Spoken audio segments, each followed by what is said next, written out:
The morning sun cut through the Virginia mist as Jake Morrison stood at attention in front of the recruitment office. 22 years old, lean frame, calloused hands from years of working construction with his father. The building looked smaller than he remembered from the photos online. Everything felt smaller now that he was actually here. Inside, Sergeant Davis barely looked up from his paperwork.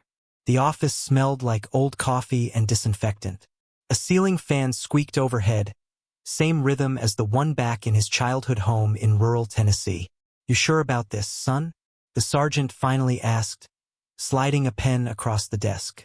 "Your test scores are decent, but airborne training isn't for everyone." Jake picked up the pen. His father's words echoed in his mind from breakfast that morning. Morrisons don't quit. The same father who built houses in the scorching summer heat, who never missed a day of work even with a broken finger, who saved every penny so Jake could have a choice he never had. I'm sure. 3 months later, Fort Benning, Georgia felt like another planet. The heat pressed down like a physical weight. Humidity turned every breath into a conscious effort. Jake's boots pounded the red clay dirt during morning runs, his lungs burning, his legs screaming. Around him, 30 other recruits pushed through the same hell. "Morrison," Sergeant Williams barked during their 5th week. "You call that a proper landing position? My grandmother could do better, and she's been dead for 15 years. Jake reset, jumped again from the mock tower. His ankles absorbed the impact wrong. Pain shot up his left leg, but he rolled, came up, saluted. Better, Morrison. Still garbage, but better. The nights were worse than the days. Jake lay in his bunk, listening to the sounds of men crying quietly, some praying, others just staring at the ceiling. 3 recruits had already washed out.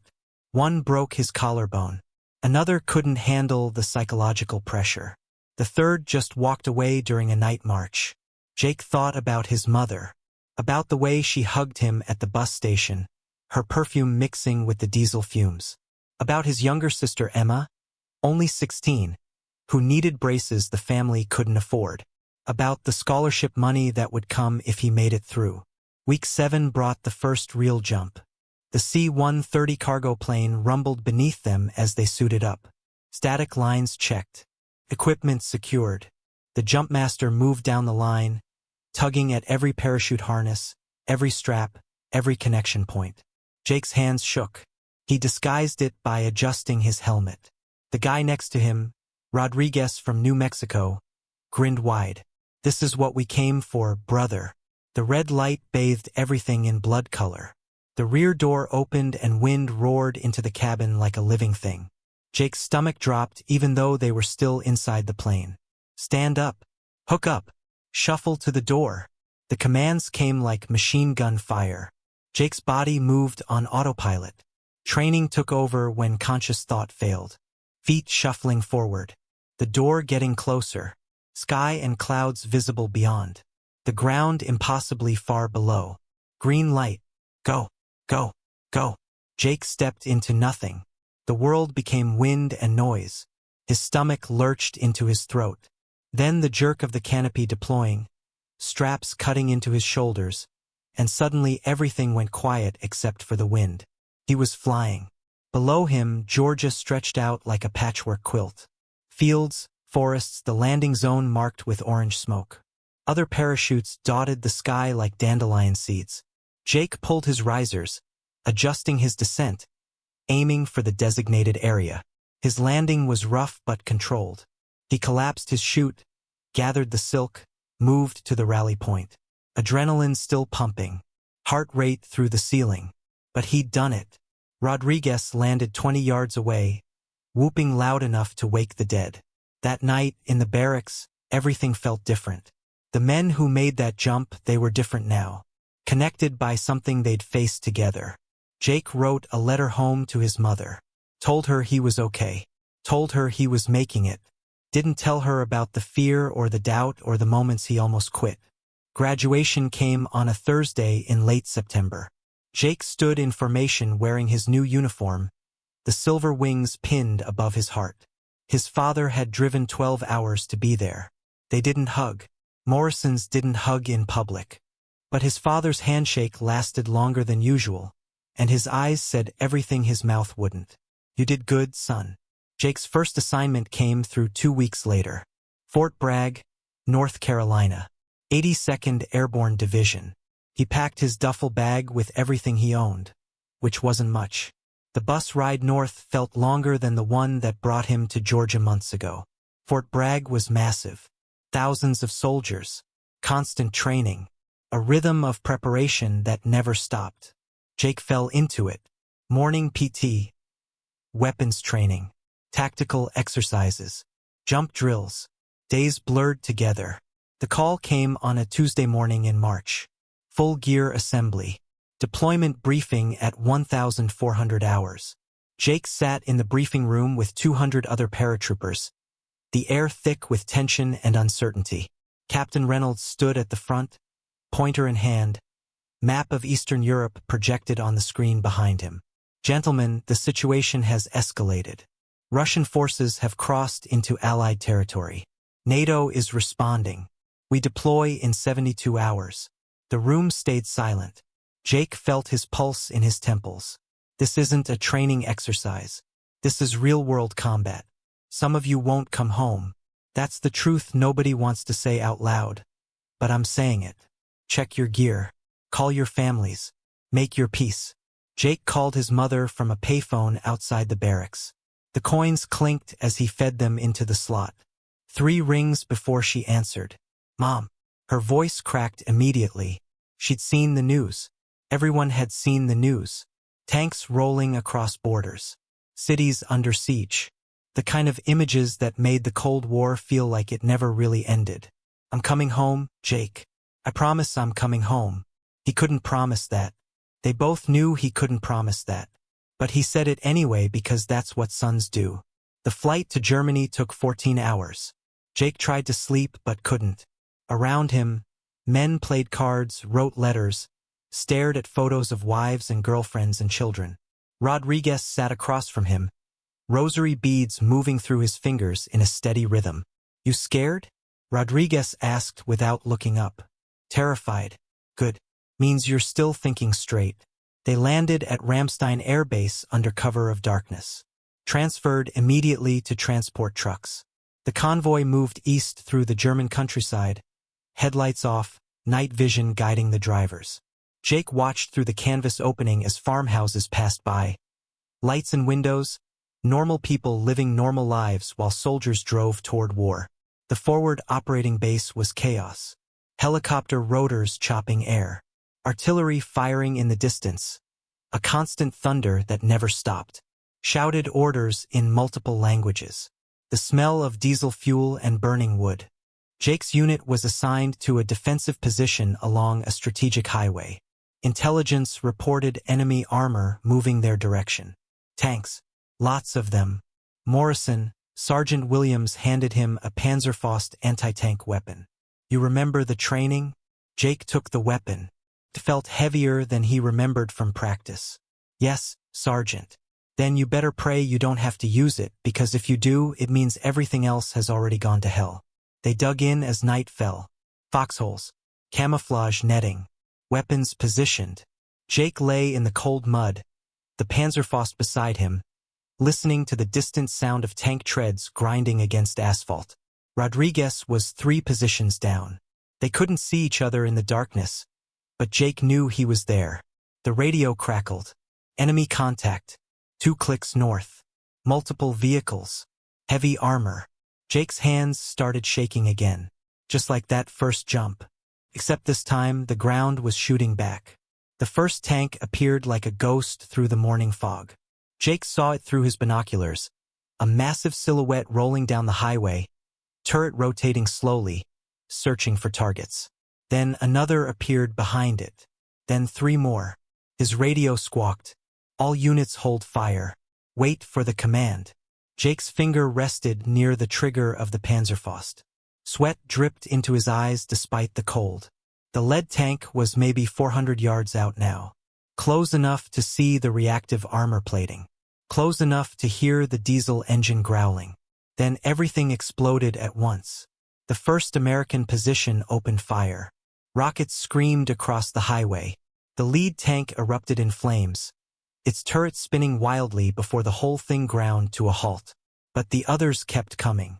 They spread out, moving off the highway into the fields, their main guns firing, massive shells tearing through defensive positions like they were made of paper. Jake saw Rodriguez's position take a direct hit. The explosion threw dirt 50 feet in the air. Bodies tumbled like ragdolls. No. No. Morrison, fall back. Sergeant Williams was screaming into the radio. Everyone fall back to secondary positions. But Jake couldn't move. He watched 3 more tanks rolling directly toward his position. The rest of his unit was already retreating, running through the treeline toward the fallback point. He was alone, completely alone, with 1 Panzerfaust and 3 tanks bearing down on him. His training kicked in before his brain could catch up. He shouldered the weapon, aimed at the lead tank, breathed out, squeezed. The rocket launched with a blast of heat and smoke. It struck the tank's side armor, punching through, detonating inside. The tank shuddered, stopped, black smoke pouring from its hatches. 2 left.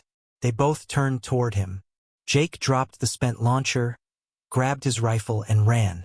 Bullets chewed up the ground behind him.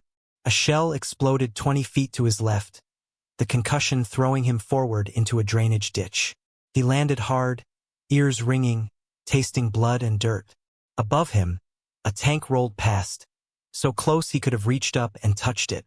The crew hadn't seen him fall.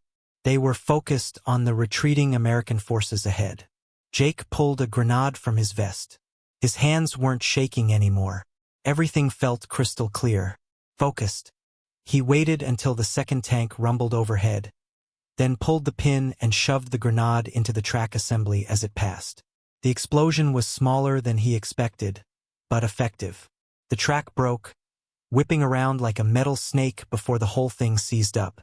The tank lurched to a stop, disabled. If you're watching this and thinking about giving up on something difficult in your life, remember this moment. Sometimes you're alone in a ditch with impossible odds, but you still have a choice. Subscribe to the channel if you want to see how this ends, because what happens next changed everything. Jake crawled through the mud, staying low as machine gun fire ripped through the air above him. The disabled tank's crew was bailing out, shouting in Russian, trying to get their weapons operational. He had maybe 30 seconds before they spotted him. He army crawled toward an abandoned farmhouse 50 yards away. Every inch felt like a mile. His elbows scraped against rocks. His rifle dragged through the dirt. Behind him, explosions continued. The battle wasn't stopping. It was getting worse. He made it to the farmhouse and pressed his back against the stone wall, gasping for air. His radio was dead, smashed in the fall. No communication, no backup, no way to know if anyone else had survived. Through a broken window, he saw the third tank repositioning, trying to get around its disabled companion. The crew from the disabled tank had regrouped, 6 soldiers moving tactically toward the American fallback positions. They had no idea Jake was behind them. This was suicide. Every rational thought screamed at him to run, to hide, to wait for extraction. But those soldiers were heading straight toward what was left of his unit. Toward Rodriguez, if Rodriguez was even still alive. Toward Sergeant Williams. Toward men who'd become his brothers. Jake found another Panzerfaust inside the farmhouse, left behind by whoever had occupied this position before. His hands moved automatically. Load. Shoulder. The third tank filled his sights. He fired. Direct hit on the rear armor, the weakest point. The tank didn't explode like in the movies. It just stopped, smoke pouring out, the engine dead. The crew abandoned it within seconds, scrambling for cover. But now they knew exactly where he was. Bullets punched through the farmhouse walls. Jake dove behind an overturned table as plaster and with splinters rained down. He returned fire through the window, short controlled bursts, just like training. Saw 1 Russian soldier go down. Then another. The remaining enemy forces concentrated their fire on the farmhouse. Jake was pinned, trapped. The walls were disintegrating around him. A support beam cracked and part of the ceiling collapsed, missing him by inches. Then he heard it. the beautiful sound of American rotors.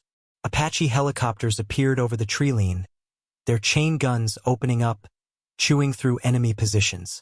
The cavalry had arrived. Jake used the distraction to move. He kicked out the back door and ran through what used to be a vegetable garden, vaulting over a fence, sliding down an embankment toward friendly lines. Hands grabbed him. American voices.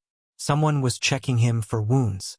He was covered in blood and dirt and couldn't tell what was his and what wasn't. Morrison.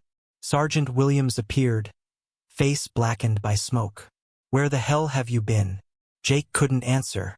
He just pointed back toward the 3 destroyed tanks visible through the smoke and fire. Williams stared, then at Jake, then back at the tanks. Son of a bitch. The field hospital was organized chaos. Medics moved between cots, shouting for supplies, triaging wounds. Jake sat on a metal folding chair while a corpseman cleaned the gash on his forehead. The anesthetic hadn't kicked in yet. He felt every stitch. Rodriguez appeared through the tent flap, limping but alive. His left arm was in a sling, face covered in bruises, but that stupid grin was still there. "They're calling you the farmhouse ghost," he said, dropping onto the cot next to Jake. 3 tanks. Alone. That's going in the history books, brother. Jake didn't feel like a hero. He felt exhausted, hollowed out. His hands had finally started shaking again now that the adrenaline was gone. "I thought you were dead," Jake said quietly. "I saw your position get hit. Takes more than a Russian tank shell to kill a Rodriguez. We bailed 30 seconds before impact. Pure luck." The tent flap opened again. This time it was Captain Reynolds, and behind him 2 officers Jake didn't recognize. Dress uniforms. Lots of ribbons. One had stars on his shoulders. "Morrison, on your feet," Reynolds ordered. Jake stood, wincing. The general stepped forward, looking him up and down like he was inspecting equipment. "Private Morrison, I've been briefed on your actions today. Single-handedly engaging 3 enemy tanks with minimal support, destroying 2 and disabling a third, then holding a defensive position that allowed your unit to regroup and mount a successful counterattack. That kind of courage doesn't go unnoticed."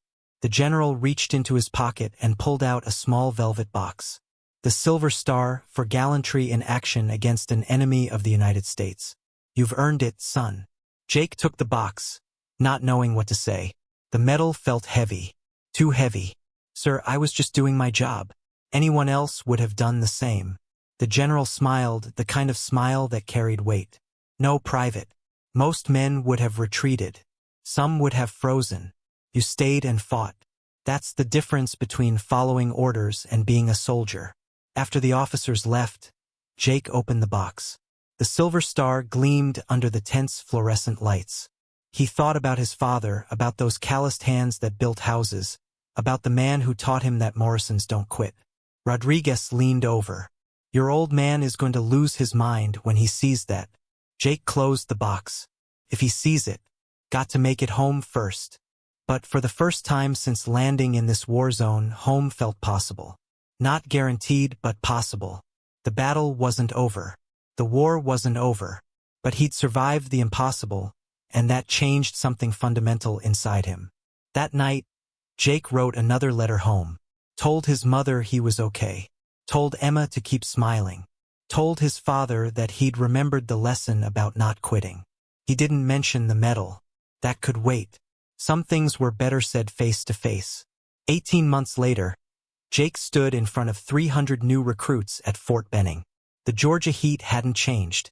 Neither had the red clay or the squeaking ceiling fans. But everything else had. He wore his dress uniform now, sergeant stripes on his sleeve, the Silver Star among other ribbons on his chest. His job was to scare these kids just enough to make them take training seriously, but not so much they'd quit before they started. "Some of you will wash out," he began, pacing in front of the formation. "Some of you will get injured. Some of you will decide this life isn't for you, and that's okay. But for those who make it through, you'll become part of something bigger than yourself." He saw himself in their faces. The fear, the determination, the uncertainty about whether they had what it took. After the speech, a young recruit approached. Couldn't have been more than 19. "Sir, is it true what they say? About the farmhouse? Jake smiled. Stories get exaggerated. I did what needed doing. Same as anyone else would have. But that wasn't entirely true, and he knew it. Not anyone else. Just the ones who chose not to quit when quitting made perfect sense. That evening, Jake drove to his family's home in Tennessee. The same house his father built with those calloused hands. Emma answered the door, braces finally off, starting her senior year of high school. She hugged him so tight he could barely breathe. "Mom's making your favorite," she said, "and Dad's been telling everyone about his war hero son." Inside, the house smelled like pot roast and apple pie. His mother cried when she saw him, like she did every time he came home. His father stood in the kitchen doorway, arms crossed, trying to look stern but failing. "Heard you're teaching now," his father said. "Trying to. Not sure I'm any good at it." His father walked over, extended his hand for a shake, then pulled Jake into a hug instead. First time Jake could remember that happening. "You're doing good, son. Real good." Later that night, Jake sat on the porch with Rodriguez, who'd driven down from Virginia to visit. They drank beer and didn't talk about the war.